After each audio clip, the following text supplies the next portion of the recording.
Hello, my name is Craig Ross, and today we're going to look at the specifics of optimizing your Nexternal online store and order management system. We have a lot to discuss, and we'll be navigating around quite a bit, so buckle up and let's have some fun. We're going to get started at our firstfairway.com demo. While we're not yet in the Nexternal store, we already have some things to look at. For example, did you know that you can have suggestive search right on your website that will take customers into your store and pull products to suggest from your store? For example, in the search field, if I type in Nike, the website will display me the Nike matches in the store, even though we're not yet in the store. Pretty awesome technology. Did you know that you can also display your most popular products on your website that are updated in real time? So how do we do this? In your order management system, if you go to the product section, there's a widgets button right at the top. So here's where you can get the code you need for your website, for the search suggestion, and for the most popular products widget. At this point, I should mention that while we provide the HTML code, these are not stylized widgets. You'll most likely want to employ the styling that you're already using on your website, but if necessary, you should feel free to borrow the CSS code from First Fairway to make these look really, really nice and professional.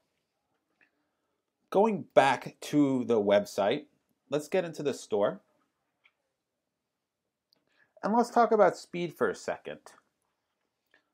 While multiple ship tos can be a fantastic tool in our system, especially for merchants who sell, let's say, gift type products or maybe food type products, if they don't apply to your business, for example, your customers only have stuff shipped to one location on a single order, turn this functionality off. It's going to make your system that much faster. For example, in this case, we have 8 products on this page, so the ship to option has to load 8 times. If you're not using it, it'll just make it that much faster. Other things that would suggest doing from a speed perspective. Many of our clients still have a category drop-down, which shows up right in the top of really the product frame. If you have lots of categories, that's a lot for the system to load on every page. Same thing, you can turn that off. And our system also has this concept and the tool of showing or not showing empty categories. So this is nice maybe in the beginning when you're first setting up your store. If you have lots of categories that don't have products, you don't want to take your customer down a road that leads to nowhere. But as you get set up, I would allow the system to show empty categories so the system doesn't have to run those checks. Therefore, again, it's going to be much faster. So how do we do this stuff? If we go back to your order management system, if we go to settings, we're going to edit site options. And in the site options section, we're simply going to scroll down to multiple ship tos. And again, if this is something that really doesn't apply to my business, simply uncheck this box, hit finish at the bottom of the screen. It's that simple. Make your system faster. Same thing for the show empty categories. Back to settings. In this case, we're going to navigate down to Boolean options, closer towards the bottom. And the show empty categories selection, we want that selected on. By us allowing the system to show categories, even if there's nothing in them, it doesn't have to perform that check. It's going to be much faster. And then finally, the category dropdown that I talked about, that's actually located in the layout section. And in here, we're going to edit our main layout. And in this case, our current category is turned off. And again, if it's off, it's going to be faster. So definitely recommend changing those settings if necessary. In particular for the current category layout, it's really not used that often these days because most of our clients have nice top navigation and or left navigation. So to have an additional drop down is really just not necessary. Let's go back to the store and talk about some tools that I really love from a marketing and sales perspective. One of my favorites is the dynamic cart addendum. So for example, let's assume I add this British Open towel to my shopping cart. I can see in my cart, wait, add $35.01 of items to get free shipping. So if I have any type of business where there's basically a target level and then the customer gets a promotion, i.e. spend $75 and get free shipping, as has really been popularized by Amazon, or buy 12 bottles of wine and get a discount, or spend maybe $100 and get 10% off. Having a dynamic cart message to allow the customer to see how close they are to obtaining that goal can be really important for conversion. In fact, one of my high volume clients has told me that by turning this on, their average order size has increased 10%. You can't argue with those type of results. So in this case, yeah, I do want to hit that target. Once I click add to cart for this product, you could always use another towel. That message disappears. It doesn't keep displaying to me once I've hit my target. Again, very smart like that. So how do I set this up? If we go back into the order management system, in our settings section, we're going to navigate down to our policies, addenda, and disclaimers. And in here is where we have our cart addendum. Now, the key to the cart addendum is the variable concept. And if you click on the question mark, the system will display to you what those variables are. So in this case, we want to subtract from $75 the amount of the order currently in the cart so that the customer can see how close they are to their target. If this sounds a bit confusing, feel free to copy this from our firstfairway.com order management system and then use that as your starting point. The keys here also is that you can specify a maximum subtotal, in this case $74.99, so that once we get to $75, the system will no longer display that message. I can also have a minimum as well. So for example, maybe I sell products that are, some of my products I sell are only $2. Well, I don't want to have a scenario where the customer puts $2 in the cart and they get a message about wait, add $73 to get free shipping. At that point, the customer might not think that message was really well targeted. So maybe you want to have a minimum of something like $40 in that case. And instead of using this based off of price, you can use quantity instead. Using the example of a winery, maybe once you get to 12 bottles, then you get the discount. So price or quantity, you can do it either way. Again, absolutely love that tool. Let's go back into the store and then take this concept a step further. So I've got my towel. While I'm here, I could use some teas as well. And you know what? That's everything I need. I'm going to check out. Now we have one of my other it's really one of my other favorite tools from a marketing perspective, is what we call the related product upsell overlay. So what the system does is it now suggests products to me that I might have not thought about based off of the products that I have in my cart. From a merchant perspective, these products are fed by the related product relationships that you set up in the system. And it's going to, it's smart in the sense that the British Open Towel products are going to be weighted first because that was a product that adds to the cart first, i.e. the most important product to me. So while I'm here, oh wow, I would like to, I could always do some golf balls are on sale. I can add the cart right from the screen. Really simple. The other thing I want to mention at this point for merchants who are using the upsell overlay is that you can see in our demo, this is highly stylized. Just about all the elements in our system you have the ability to control them via CSS. So if when you're looking at your store, hey, I would like mine to be highly stylized as well, your web developer can do that for you, and or you can talk to your account rep and they can get a quote from our SiteSync team if necessary, if you want to have a really tight professional presentation. So how do we turn this on? Going back into the order management system, we're going to go to our layout section. And in the layout, we're going to edit our main layout. And then in the product sub area, if we scroll down on the right, it'll ask us how we want a related product upsell overlay to work. And in this case, not in this case, the system allows for 4 different choices. My personal favorite is static, but depending on how you market to your customers and the relationship you have with your customers, there's 3 other different options depending on how you want that presentation to work. If you're not sure what the differences are, again, that's what the question mark is for. I should mention that for the related product upsell overlay to be available, you do have to be on our Nexternal.net platform. While most of our clients have made that upgrade at this point, not everybody has. If you haven't, talk to your account rep about the steps. The upgrade process is simple, and then you're going to have full access to some of these advanced tools that otherwise would not be available to you. Final thing I want to discuss in the store. In the store, it's a really good idea to remember that not everybody is on the same computer as you. And so think about that not only in terms of the store, but from your website itself, from the perspective of the width you have established. Do you use Flash, for example? Do you have a very ornate menu structure? For example, in my opinion, I think the iPad is going to become one of the real methods that people use to shop going forward. So for something like that, if my site's too wide, greater than 1,000 pixels wide, that makes it difficult. If I use Flash, it's not going to show. From a menu structure, people are using their finger, not a mouse, to navigate. So keep that in mind. Obviously, you want to make your store available to everybody. The other thing I want to point out is when you set up your shipping choices, because the shipping carriers are integrated into the Nexternal system, what some of our clients do is, well, this is so easy, I might as well offer my customers all the FedEx shipping options, for example.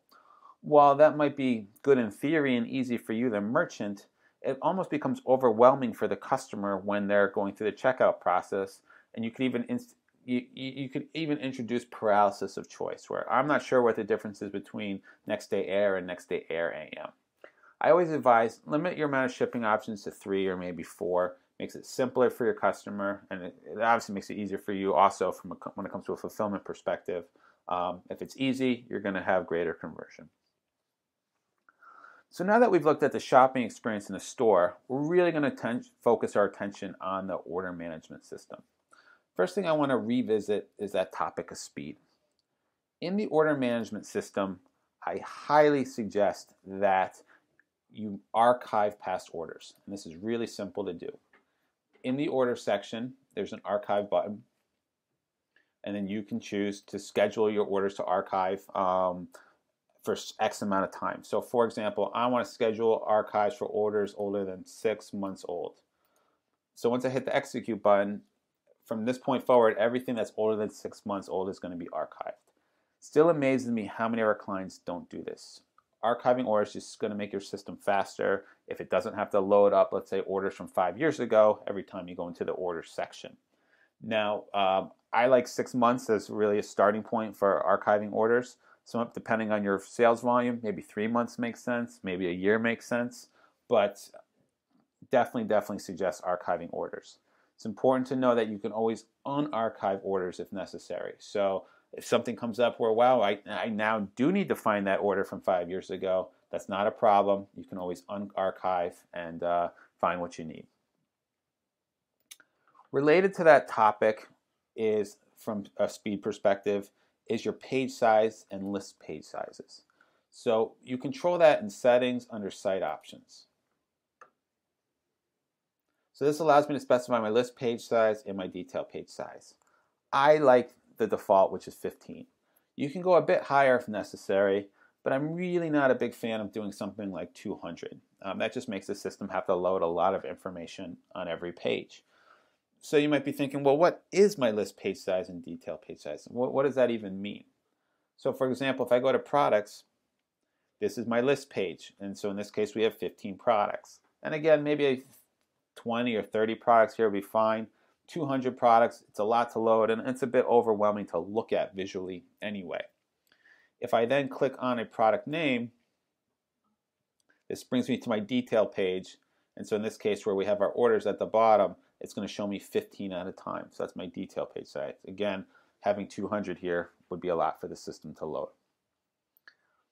Back to that section where we were in settings, it's also important to know the Pacific Standard Time, but if you're like me on the East Coast, I simply put an adjustment of 3 hours and I'd be all set. So any time orders come in the system or any time any action is in the system that has a timestamp, it's going to be on my local time. Just make it that much easier for me to understand exactly when something happened.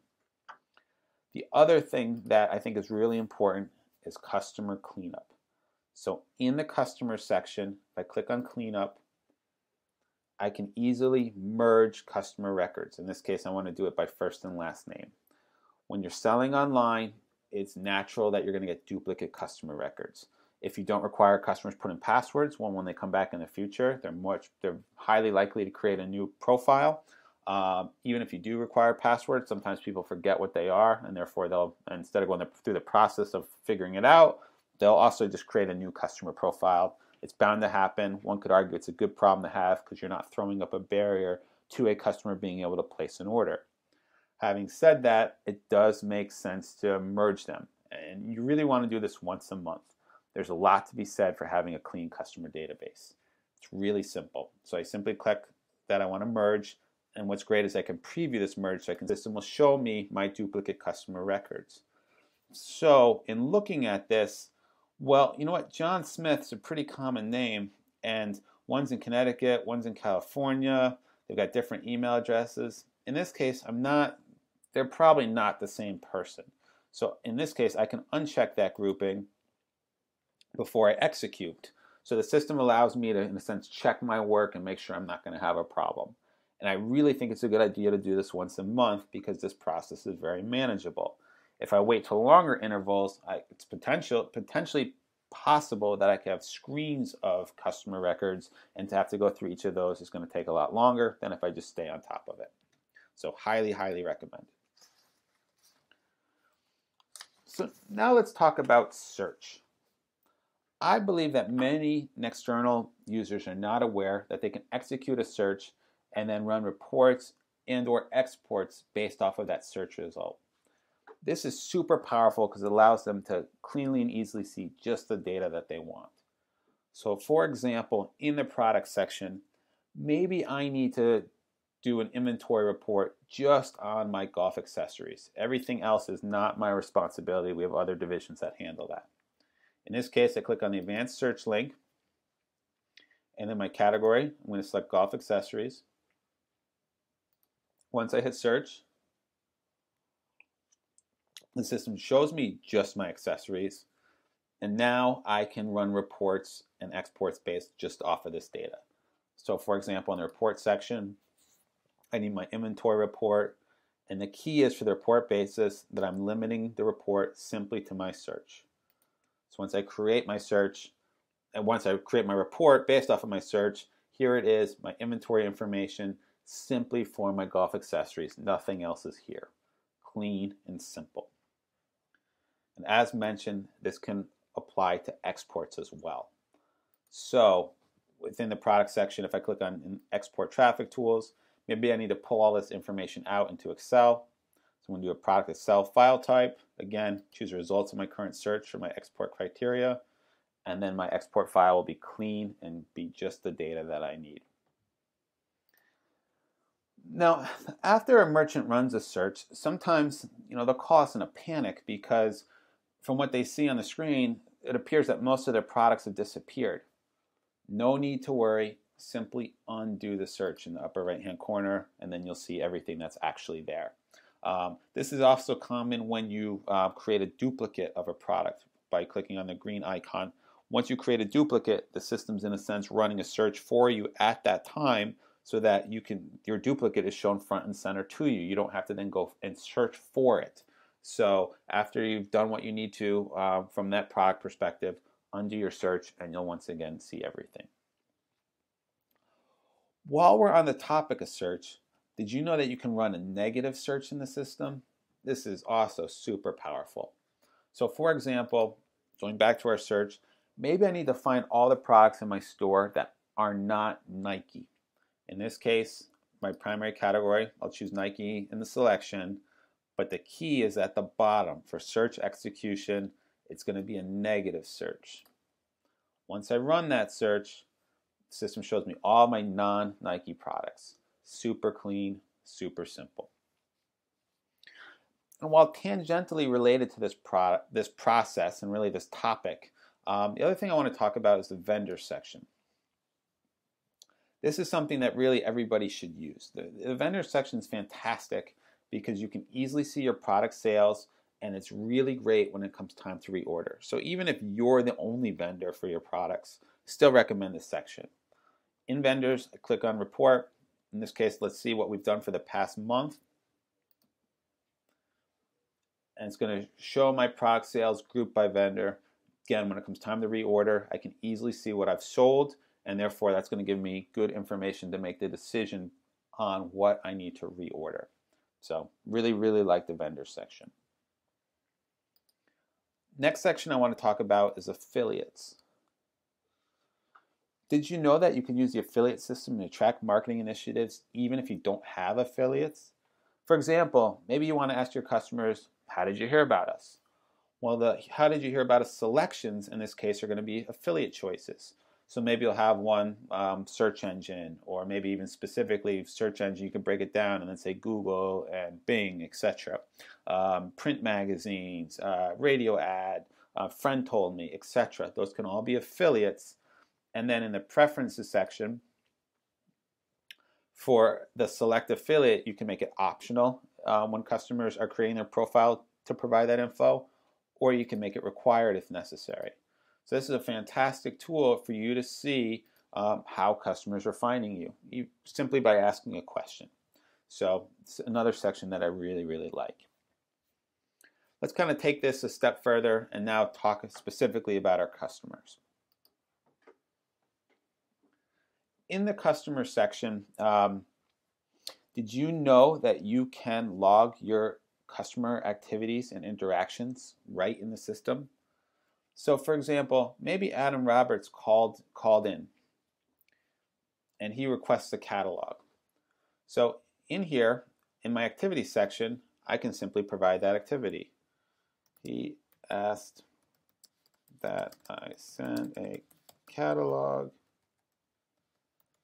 I told him it would go out tomorrow. So very simple. I can specify the type of activity it was and then submit it, and now that record is right here. Additionally, I can pick a follow-up date. In this case, I need to pick tomorrow to make sure that I do indeed send that catalog, and I can specify, is this my responsibility, or am I associating this customer now with somebody else? So very simple for me to track that type of interaction with my customers. Now, when I'm a user of the system, when I go to the customer section, if I click on today, based off of those activities, I can see what's my responsibility for today. So these are all customers that I've made notes that I need to follow up with. So really, really simple. So in what we've just seen, you might be asking yourself, well, okay, I need to add more activity types. How do I do that? Very simple, by clicking on the types button at the top. Instead of 4 activity types, maybe we need to add catalog request as our new activity type, or send a catalog, for example. And within reason, you can have as many activity types as you need. So very, very simple for you to stay on top of customers and understand which customers you need to follow up with and what your interactions with those customers were all about. Now let's talk about marketing to these customers. We all know about the Mail Wizard. Mail Wizard is a fantastic tool for me to send an email to my customers, and I can send an email to all my customers or maybe only specific customers based off of a search result. For example, I want to talk to everybody who's spent $1,000 but who's not shopped in the past 6 months. Maybe I'm going to send you a coupon. While on the topic of coupons, when you send a link in the email, don't just put in the code and then tell the customer, well, go to our store and type in this code. If you include the coupon link in the email, the customer gets the email, they click on the link, they're already in your store, the coupon's already been accepted, it saves them a click or two, and therefore it's easier for them, therefore they're more likely to actually complete their transaction. Doing this is very simple. In the email included links, in this case we're going to select that we have a coupon. And then in the drop down we can pick which coupon promotion we're offering. We'll send our clients our free shirt promotion. So now in the email body, that coupon free shirt link is already there. So as a merchant, I need to articulate my message. I send my email, customer gets the email, they click on the link. Again, they're in the store, coupon's already accepted. Really simple form. Now maybe you're sending an email to your customers talking about a new product that you have. Wouldn't it be awesome that in that email you could have a buy now button, and when the customer clicks on buy now, it takes them to your store, to that product, and the product's already in the cart for them? This is actually really simple to do. In your product section, we have what we call add to cart triggers. So for example, on our British Open towel, where the system provides the links, the third link provided is our add to cart. So this is what I could include in my email associated with that buy it now button. So for example, if I take this link and put it in a browser, which would be the same as if somebody clicked on that buy now button in your email, it's going to take the customer right to your store, right to that product, and the product will automatically already be in the cart form, and then they could check out, and then of course you could use a related product upsell overlay to further market to your customers. Like the related product upsell overlay, this is only available on the .NET platform, so if you haven't upgraded yet, now's really the time to do it. It gives you these fantastic tools. Back in the order management system, did you know that you can allow your customers to sign up for back order notifications for products that, hey, they're currently out of stock or pre-ordered? So this, as a merchant, is really awesome. It allows you to see what kind of demand you have for your products and then communicate to those customers once those products are available. This is really, really simple. If you go to the settings section, we're going to go back to Boolean options. And here's where we can turn on our in-stock notification for pre-order products, back-order products, and sold-out products if necessary. So this is fantastic. Now, let's assume you get to a point where we have a product that was on back order. A bunch of people have signed up for it. We at least think a bunch of people have signed up for it. We want to see if that's the case, at least sign up for that notification. And you know what, that product's just, it's not coming back, but there's a new replacement that I think is even better. So we want to tell those customers about it. How do we get that information? If you go to the product section, and then if we click on export traffic tools, here's where I can export my in-stock notification list into either Excel or Access. The list is going to show me the products, of course, the customers that are on the notification list for those products, as well as their email addresses. So very easy to communicate with them if necessary. And at a minimum, it'll show you the demand you have for certain products that are not yet currently available in your store. So really fantastic marketing tool. While we're on the topic of really marketing and merchandising to your customers, it's important to know that you can control the order of categories and products in your store. And this tends to be one of the most common questions that we get from people is, how do I control the order of products within a certain category? So if I go to the category section, there's a change order button at the top. That allows me to control the order of categories in the store. For example, if I'm on a storefront page, which category is displayed first, second, and down the line. Now, maybe within golf accessories, there's certain products I always want to appear at the top because they're my most important accessories. If I click on the category name, the system will show me the products in the category as well as provide a change order button. Simply by clicking on that button, I can put the products in the order necessary as opposed to the default alphabetical order.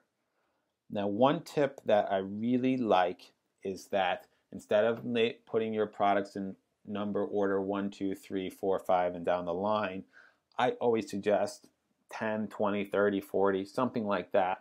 Therefore, if you add new products, in this case new accessories in the future, you can slot them in where they need to go. You don't have to reorder the entire category. Save you, be a nice little time saver. Next thing I want to talk about along these lines is reviews. Product reviews are very important for two reasons. One, if a customer sees reviews, especially if they're good reviews, they're more inclined to purchase that product. Even if they don't have any insight into the credibility of the person leaving the review, customers tend to put a lot of weight on peer reviews. So really important from that perspective. Number two, Google is really starting to pay attention to these as social signals. And so having reviews on your products can improve your performance in Google. So because of this, we're really excited about a new tool we've added called Review Reminders. And so what Review Reminders do is automatically email your customers ask them to review products that they have already purchased. Setting this up is simple. In the review section, click Setup. And at the bottom, simply check the box to use this email to go out 10 days after we've shipped to the customer. Maybe 20 days, maybe 5 days, obviously whatever you think is appropriate.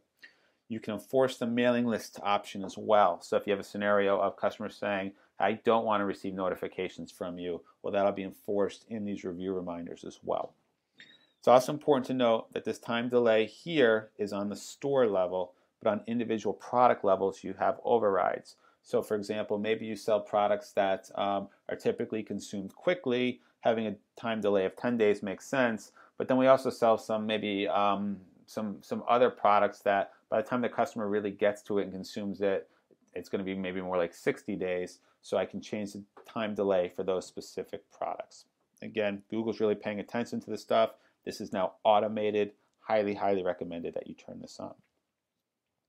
Along these lines and along the concepts of social media, assuming that your business has a Facebook page and a Twitter account, put follow us links in your email addendums so that it's also very easy for your customers to really follow you online. And obviously it's a good idea to give them an incentive and a purpose for doing so, but at least communicating that to your customers is very, very simple.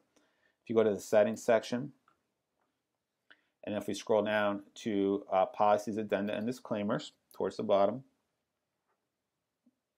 in here, we're simply going to scroll down to where we have our order confirmation email addendum and shipped email addendum. Those would be very logical places to put follow us links. Also, maybe you sell, have a lot of online gift certificate business. You can put that in the gift certificate email addendum as well. So many places for you to provide that type of information to your customers. So finally, let's move on to everyone's favorite topic, shipping. Maybe you have a product that always receives free shipping. This is now really, really simple to do using the override on the product level. So for example, going to products, maybe our British Open Towel, hey, we're having a promotion, shipping now is always free. I don't need to use a coupon for that kind of thing. All I need to do is edit the product. And then on the second page, where we have our product overrides, simply going to check the box to override the shipping rates. And you know what? We're going to offer free ground and home delivery on this product. It's really that simple. If somebody wants to get a second day air or overnight, they're still going to pay real-time rates. But you know what? Ground shipping is now free. And it's done. Again, I don't need to use a coupon. Taking this concept a step further, maybe I have a scenario like Amazon where spend X amount of money and get free ground shipping. In the case of our demo, $75. Again, you don't need to use a coupon for that. You can save your coupons for other promotions, and you can set this up in the system. So to do that, we go to Settings, and we're going to edit our shipping. And the key here is that we need to set up tiers based off of price. And for simplicity, we're going to keep it as 2 tiers. We could have more if necessary. On the second page of shipping, the rest of this is pretty straightforward in that the second page is where we pick the shipping methods we have. The third page is where we specify which methods are available in which zones. Now at this point, even though we're going to have free shipping once we get over $75, we still need to use real-time rates because at least in our example, below $75, we're still going to offer real-time rates, and we want to offer real-time rates for the other shipping methods. It's also really important to use OIA, which is only if available. I recommend this no matter what. OIA prevents the customer from seeing a shipping option that doesn't go to their location. For example, in this case, I can't select home delivery to go to me here at the office. Ground would be my only choice in that case. And here's where my tiers come into play. And the secret here, in this case for ground and home delivery, is once I spend $75, which is my tier 2, I'm overriding real-time rates, which is what ORTR is, and the price becomes 0. So below $75, we are using real-time rates, that box not checked, but once we get to 75, then shipping price becomes 0, customer gets free shipping. Again, if they're using second day, standard overnight, or less than 75, they are paying real-time rates. Now, one thing that I want to mention on this point is, although our system is integrated with the shipping carriers, and the shipping carriers tend to be very reliable, and most of our clients do use real-time rates, I always suggest putting in a backup plan.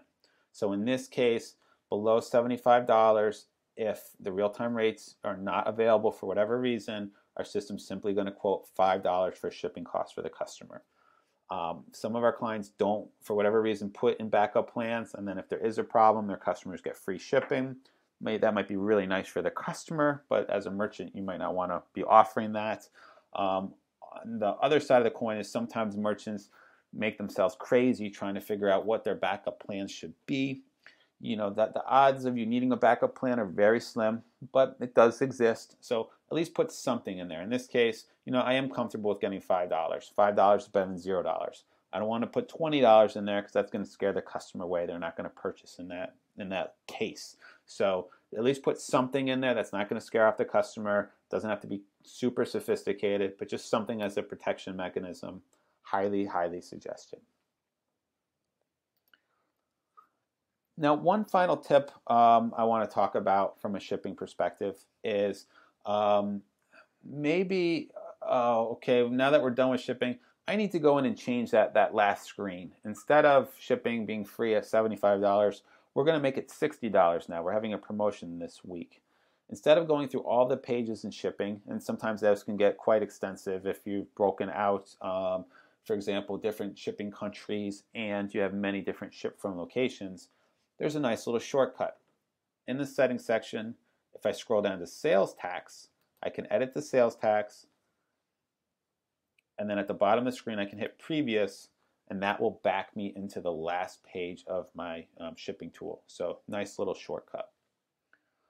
While we're here, one other tip to mention is that, as most of us know, if you use real-time rates, you're limited to basically using real-time rates from one carrier. They do not allow you to show competing rates from another carrier.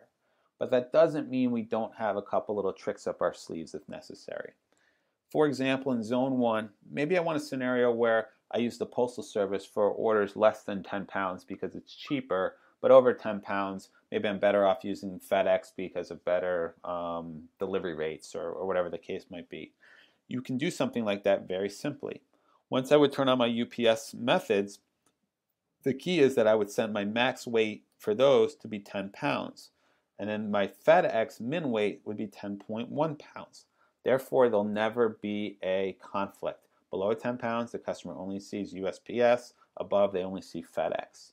You can also start getting creative using custom shipping methods sometimes, and sometimes using different ship from locations. So if you do have an interesting shipping structure which requires real-time rates and potentially using more than one carrier, talk to your account rep. They might have some good tricks for you. Final tidbits to discuss. In the layout section, we often hear from clients that, hey, I've made a change to my layout, but I don't see it in my store. How long does it take to go live? The answer is immediately, but in this case, your browser's cache is working against you, preventing you from seeing the change you just made. To ensure that you see what's always there and what's really there, click on the View Online Store link in the upper right-hand corner of the Layout section, and there's one in the Settings section as well. This is going to force your browser's cache to show you what's really there, and so you'll see the change that you've just made. While on the topic of layout, I highly suggest that any layout changes you make, do it in a staging layout. It's very easy to create a staging layout simply by clicking on the Create button at the top of the screen, and you can do so with your live layout values so that everything will be mirrored and it'll give you a sandbox to work in. Once you preview that staging layout and you're happy with the changes you made, then you can make it go live. Even for simple changes, I highly recommend this. It can save you a world of problems. On a different topic, if you or your colleagues will be traveling to a foreign country, be sure to turn on access in the anti-fraud and security section before you leave. This is in Settings at the very bottom. Simply click Edit, and in this case I'm going to navigate to screen 3. And here's where I can start seeing every country in the world, and I can allow order management system access from it. Every once in a while, we do get an email from a client. Oh, I'm traveling, I'm in country X, and I can't get into my system. What am I doing wrong? The problem is they never allow themselves access in the first place. So turn it on before you leave. When you get back, turn it off. Security is obviously a super, super important topic and something that you want to stay on top of. Well, I can't show you this because of our demo. On your menu on the left, you're going to have an account option. From time to time, our accounting department gets requests from our clients, typically from their accounting departments, that, hey, they need to see a bunch of past invoices for whatever reason, or they need to see which orders were included in a specific invoice. You always have full access to that data in your account section. You can print your invoices. It's all right there. So if your accounting people come to you looking for specific information, you always have it at your fingertips. And really the final topic I want to talk about is product imports. When using a product import, if you haven't done this yet, the way it works is that we provide pre-formatted Excel templates. Our templates ensure that everything maps correctly, and that ensures that the process is secure as well. Now, from time to time, we do have to update that template when we add new functionality. For example, last month when we added the review reminders, we needed to add the delay time capability on the product level to the template. So when you're using this, how do you ensure that you have the most recent version of the template? Very simple. In this case, on step 2, and this is a screen where you're going to import your template at the bottom, you're always going to be able to see the last updated date. So before you try to do your import, just look at it and yes, okay, I do have my template since after that last updated date. I know I'm in good shape, or oh, I see they changed it. Okay, I'm going to grab a new one. Now, one thing that I think happens for some of our clients is they'll do inventory management in a different system, and then typically via XML from that other system, they'll export a data file, and they'll take that data and put it into our template and then upload it into the system. And then in that case, they have to check each time, hey, do I have the latest import template?